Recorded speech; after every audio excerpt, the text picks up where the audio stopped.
Hi everybody. In this video I'm going to show you a few things about the publish settings in Google Sites. They've changed a couple things around. The language is a little bit different.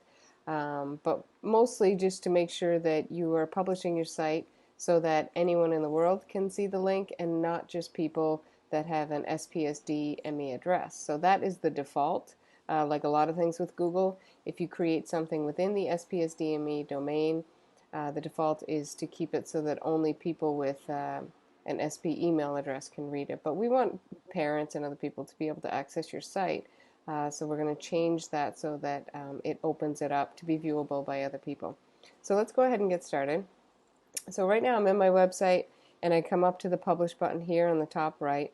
Google Sites will auto save everything you do, but you do have to publish your new changes. So once I publish it, there'll be a drop-down arrow here for a few other options to look at, and we'll see that shortly. So I'm going to just go ahead and publish my site, and then it comes up with a web address here.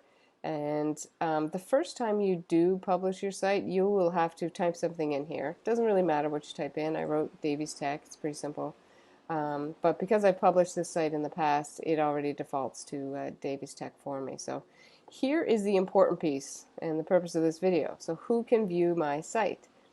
Anyone within the South Portland School Department can view my site at the present time. So I'm going to go ahead and click on the Manage link here. And if I wanted to share editing rights with somebody, I would type their name and address in here. But I'm going to go down to links, and I'm going to say here where it says links vary, I'm going to go ahead and click on change there. And then a couple different options. So your draft, so this is when you're working on it.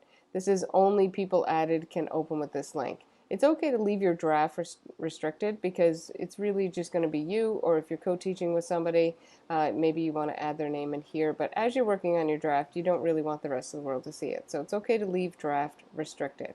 But your published site, that's the piece that you're going to be sharing with parents and people who support your students. So this is the one we want to change.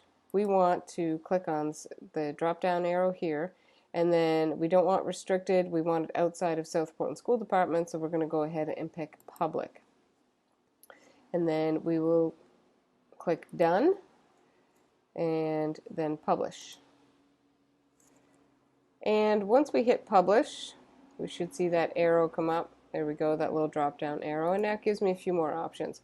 If I want to unpublish my site again, I can do that. You can go back and forth between unpublish and publish as much as you want. As you're making changes, you don't have to unpublish it though. You just need to publish each time you make a change if you want those changes to be viewable. So when I go up here, I'm going to view my published site. Always good to test things out and make sure things are working. So I'm going to view my published site. And here's what it looks like. Now, in the Chrome browser, I am logged into my SPSDME account. So this is always going to show up for me because I'm logged into that account. So what I like to do to test things out to make sure that the view settings are exactly how I want it is I highlight the URL here. I'm going to copy it. Then I'm going to open up a browser that I'm not logged into with my SPSDME account.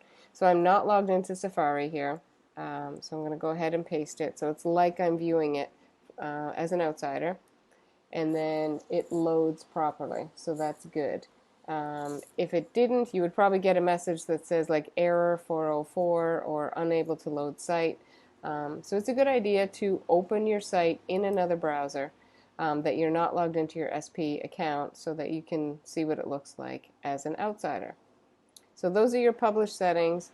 Do go ahead and make sure that they're published as public so that everybody can get to your awesome new site.